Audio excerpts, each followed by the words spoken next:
So Jon Jones is hiding in his mansion now due to the fact of a big English matey called Tom Aspinall. Now, guys, if you want to appear in my next video, the funniest comment will get picked. And of course, I always find these funny, me getting compared to MMA Guru. It's a beautiful moment in MMA YouTube history.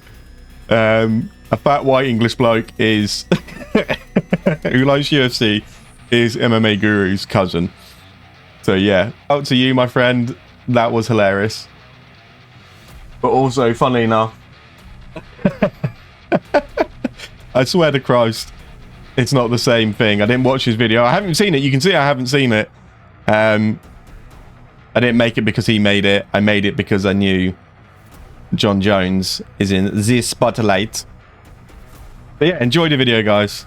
Now, if you don't know Tom Aspinall, he's the current heavyweight champion. You're wondering, oh, hold on, Jon Jones is. No, Jon Jones is not the heavyweight champion. In any other part of history in the UFC, Jon Jones, or the current champion, would be vacant. It would be taken away from him, and Tom Aspinall would have been champion by now. So I class Tom Aspinall as the champion due to the fact, regardless of Jon Jones wanting to say, look guys, I'm Jon Jones, and I'm not going to fight the #1 heavyweight man in the world. Jon Jones, he has some flawed bloody arguments. It's obvious he is scared. As we can see here, one of the arguments that Jon Jones has is that Alex Pereira is a better legacy fight than Tom Aspinall. So Jon Jones wants to fight a middleweight who weight bullied to go up to light heavyweight, because Alex Pereira did weight bully just like every other bloody UFC fighter pretty much that does, fighting in their current weight where they should really be upper weight. So Alex Pereira isn't a true heavyweight. He is, you could argue, a true light heavyweight, which Jon Jones was a true light heavyweight, but he would want Alex Pereira to go up to heavyweight, which didn't it take about 3 years for Jon Jones to go up to heavyweight? He kept teasing he was going up to heavyweight. We thought he would be this insanely ripped guy, and then ended up being some fat bloke, and this is coming from a fat bloke. He did put away Cyril Gane pretty bloody easily, but the body transformation is a lot of people were thinking, due to the time of it being about 3 years, that he would be ripped. Whereas it seemed like he was training, but dirty bulking in my opinion. To say Alex Pereira is a better legacy fight than the current interim heavyweight, who looks like, and from what the UFC and the fans seem, an unstoppable force in the heavyweight division, who seems he could beat you, and that's what the fans are saying. That's what we're hinting at, especially us English fans. Old Tommy boy, not Tommy that will get me cancelled, Tom Aspinall. I gotta be careful to sing his name. He generally thinks Alex Pereira would be a better legacy fight than Tom Aspinall, which is not. No. Nobody touched the Jesus. I would agree if Jon Jones beats Stipe, beats Tom, and he's like, look, I've got 1 fight left. No one else interests me at all. I want Alex Pereira. Alex Pereira, let's say he beats Magomedov. Then yeah, we set the fight up. It's as simple as that. That, brilliant idea. But first, you have to get past the current interim bloody heavyweight in Tom Aspinall. This is crazy. This is a crazy narrative that we even have in this discussion. So in this post, Mr. Jon Jones is saying Tom Aspinall, he's new to the bloody game. He's a new matey to the UFC. He's just an up-and-comer bloody fighter. I don't know why I did. Why did I do that? But Tom Aspinall's apparently new. Apparently he wants Tom Aspinall to beat his record first before even competing with him. But you want Alex Pereira, who came in to the UFC in 2021, who had a fight in 2020 and then 3 fights in 2016, and that's it. So you're happy to go against a middleweight to now light heavyweight who got into the UFC at 2021. Oh, Tommy Boy has been fighting in the UFC since 2020. This was when Till vs Whittaker, that was his debut card. So he's been fighting for 4 and a bit years in the UFC. Aspinall has fights that go back to 2014. Now, it's just 1 fight, but he started his MMA career professionally in 2014, which is 2 years after Alex Pereira. He was also in the UFC for a year and a bit until Alex Pereira made his debut. Now, Pereira has one more fight than Tom Aspinall, but we know Pereira has been on an absolute storm recently, fighting in record back-to-back fights, okay? He has 10 fights, Tom Aspinall has 9. So in Jon Jones's words, Tom Aspinall is still an up-and-comer that reminded him of so many other people before. He has nothing that entices him, but Alex Pereira does apparently, even though he's in a lower weight division, and Tom Aspinall is the interim heavyweight champion. So once again, he is saying Tom Aspinall hasn't achieved anything to entice him to fight him, and he doesn't want to gamble that. That to me seems like Jon Jones is petrified to step in the octagon with Tom Aspinall. This is crazy.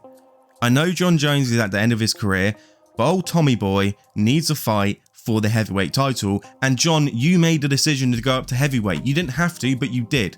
You would have fought Francis Ngannou, but you won't fight Tom Aspinall? What is this? Did you ever really wanted to fight Francis Ngannou? Because as soon as Francis Ngannou left, all of a sudden Jon Jones pops out of nowhere and he wants to fight Francis Ngannou. So if Tom Aspinall went to some reason PFL, would you call out Tom Aspinall then? Would ya, Jones? Would ya? Jon Jones is now comparing Tom Aspinall to Johnny Walker, the funniest guy to get knocked out, because every time he gets knocked out, Johnny Walker, he turns into a cartoon character. It's actually amazing. However, Tom Aspinall hasn't been knocked out. He's also the interim heavyweight champion, which you should be fighting for. You should be excited for that. The next big guy in the division is Tom Aspinall, and you're running scared of him.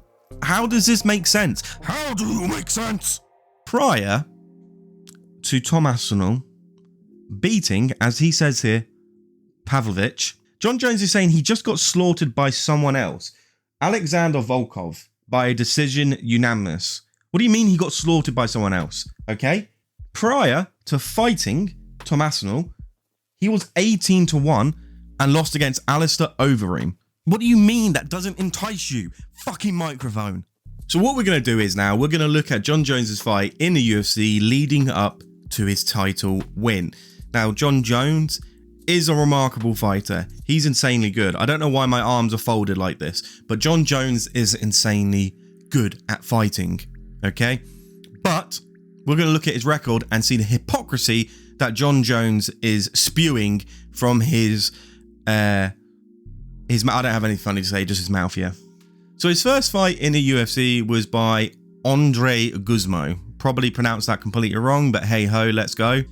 And as you can see here, this is the record Andre had prior to fighting Jon Jones. He was undefeated, which is, you know, brilliant. Well done, congratulations. But the record afterwards shows that he didn't really do anything. He lost his next fight and then got cut. So that isn't enticing, Mr. Jones. His next fight comes at Stephan Bonner. As you can see here, Stephan's had quite a long career, dating back to the UFC with the first finale in 2005. However, he was 12-4 going in against Jon Jones. Why would Stephan want to fight someone who's just joined the UFC and he is 12-4 at that point? So he gave you the opportunity, even though that fight doesn't entice him, because this is your second fight in the UFC, but he gave you the opportunity. He's been fighting in the UFC for 4 years, and he's decided to give you the opportunity. And you won't give Tom Aspinall the opportunity, even though he's the interim heavyweight champion? What? The next fight is Jake O'Brien. As you can see here, 11-2, he goes against Jon Jones. He's been in the UFC for quite some time. Once again, he gave you the opportunity. He didn't have to. These fighters are fighting down for you, but he gave you the opportunity to fight him, even though he is 11-2 at that point and has been in the UFC for years. For your third fight, you have fought someone that has a name in the UFC at that point in time. They gave you the opportunity, Jon. Now, the only loss on Jon Jones's record, which was illegal elbows, so it is a loss regardless of you trying to claim it's not a loss. You may have won if you didn't do it, but you did it, so unfortunately it's a loss, my friend. If you're going to complain about this one being a loss, then stay tuned, because there's some other fights that you definitely lost, but you won. So if you want this one, we'll give you 3 losses later on, my friend. But he lost against Matt Hamill, illegal elbows. Jon Jones was winning the fight comfortably, but still, you lost. Unlucky. Now we got Brandon Vera. Now this is where I see them not really giving him an opportunity. If you can see, Brandon Vera, he's had a few losses now. He's coming off a loss. And now I can understand the switch in tide of fighters that are higher ranked than Jon Jones starting to fight him at the moment, especially that they're both coming off our loss. Jon Jones controversial, but it's to then show that Jon Jones still has that ability to win even after a loss. So this fight wasn't given to him, in my opinion. This was an even fight in a sense of statistics of wins and losses, and I thought it was the right fight to make. So this was now against Brandon Vera. At this point in the career, I think him fighting opponents that have, when they were about to fight, 24-4, I think is reasonable. You know, considering he's probably had about 4 to 5 fights now in the UFC, and he's been quite dominant. And even in his loss, he was very dominant in that fight. He's obviously going to go up the rankings, and I think it's fair enough that he went against this guy. 12-0 beforehand. This was justified. We're just going to skip through this. He was justified to fight him, 100%. Mauricio Arruda. I do think he's justified to fight him, but the whole point is that earlier on in his career, did those fighters actually deserve to give him the fights? Did anything entice them to get the fights? What happens if they beat him? Do they go up the rankings? No. So they gave you the opportunity to fight them. Okay? And this is prior to you being champion. So you got given fights because people wanted to see you fight, and they're like, I'll fight Jon Jones, prior to you being this absolute dominant champion and one of the best to ever do it. But still, you were given opportunities to fight other fighters when realistically you should have fought lesser fighters.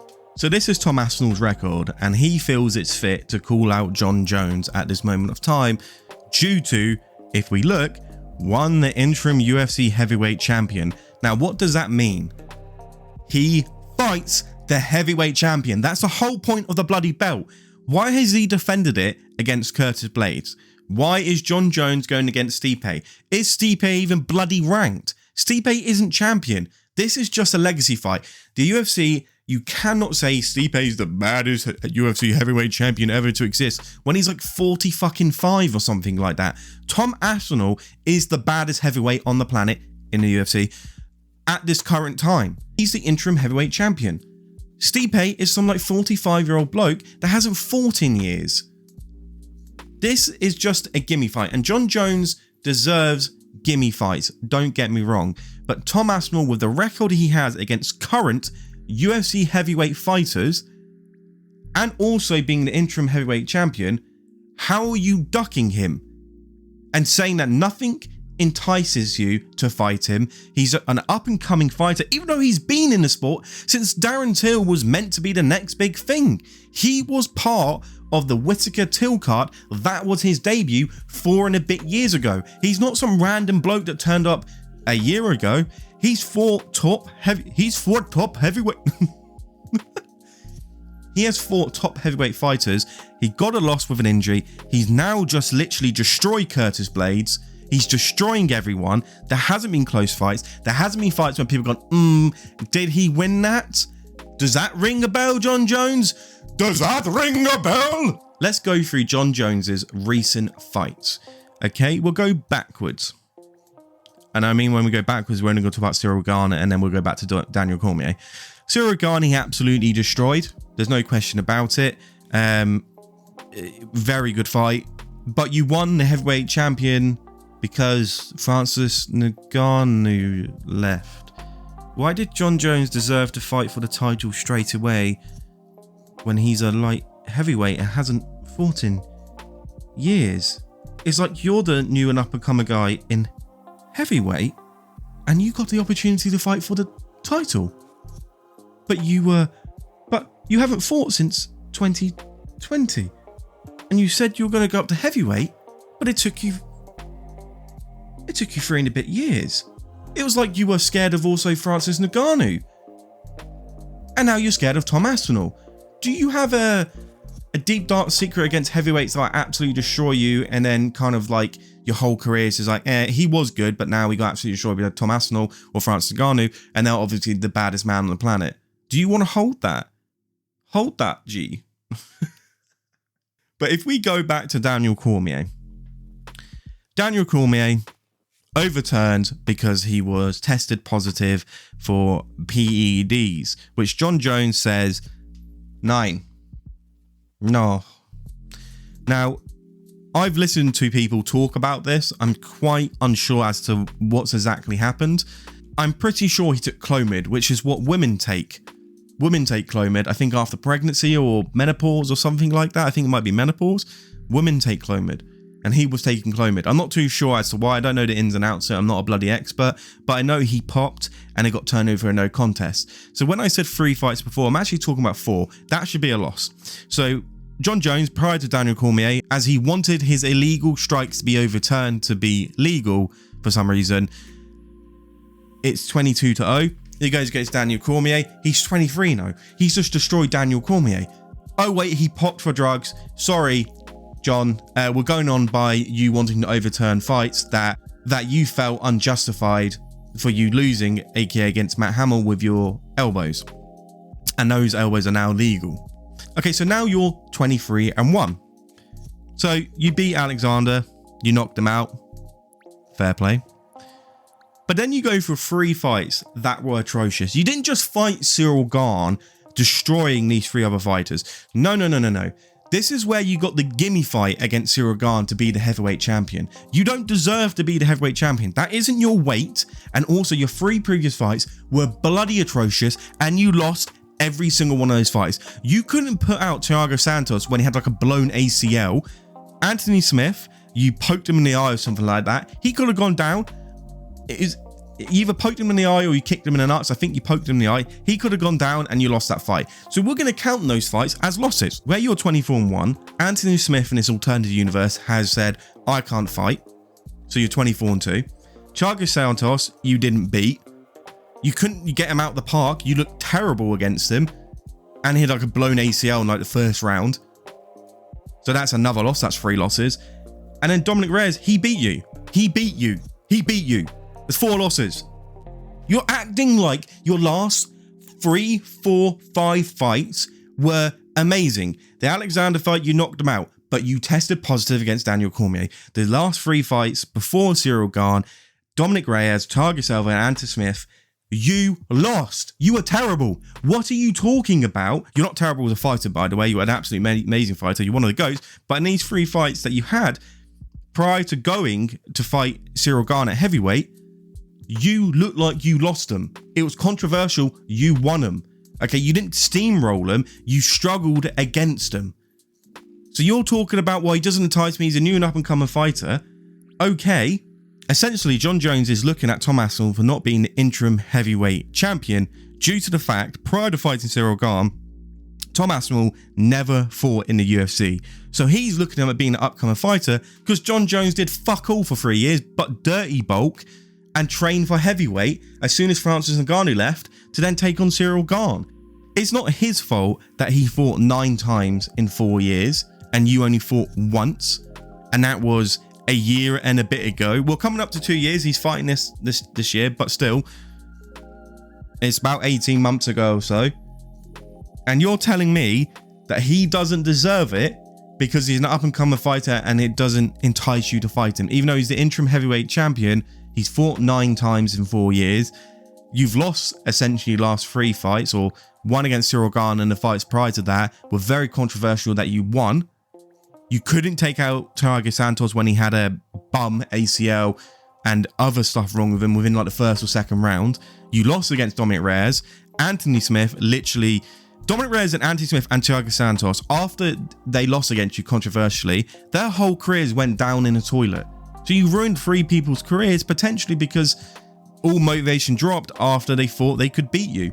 Anthony Smith could have gone, oh hell no, I'm going to do an Aljamain Sterling and get this title, which he had all fair play to do because Aljamain Sterling, he had a good run until he met Sean O'Malley, and then Sean O'Malley met Merab. Vicious cycle in the UFC. But I think the vicious cycle would happen to you if you went against Tom Aspinall. He's too young, he's too fast, and he's too strong. Heavyweight isn't your natural weight class. Even though you're bigger heavyweight and you're an insanely good fighter, you are running and ducking Tom Aspinall. If this was the other way around and Mauricio Rua was like, I'm not fighting Jon Jones, nothing to entice me, he's an up and coming fighter, which at that point you were. You referring to Tom Aspinall, that's been in the UFC for 4 years, is also the current interim UFC champion. You won the belt within 3 years of fighting in the UFC. You weren't interim heavyweight champion. You were 3 years and you got the belt. Tom Aspinall is the interim heavyweight champion. He's also defended the bloody belt against a loss of his injury, his most recent loss against Curtis Blades, and destroyed Curtis Blades. And you're still saying nothing can entice you. He's up and coming, just like all the new other guys. For some reason, you compared him to Johnny Walker, the cartoon style knockout artist. Well, I mean, him getting knocked out and turned into a cartoon is pretty funny. You're comparing him to that. So this is a message to you, Jon Jones. Stop being a coward and fight Tom Aspinall. We don't care about Alex Pereira at the moment. Alex Pereira would be a brilliant fight if you beat Tom Aspinall. But apart from that, he's the interim heavyweight champion. I've said this about 400 billion times now throughout this video. Stop ducking him. This is ridiculous. You're facing a 45-year-old Stipe that may beat you. He may well beat you. But you didn't deserve the heavyweight belt against Cyril Gane. Your last 3 fights were atrocious before that. You took 3 years off. And when you fought for the light heavyweight champion, you were in the UFC less time than Tom Aspinall, and you weren't interim heavyweight champion. So no. No, Jon Jones. You have to fight Tom Aspinall. Oh, I'm not going to say that because I would get fucking cancelled.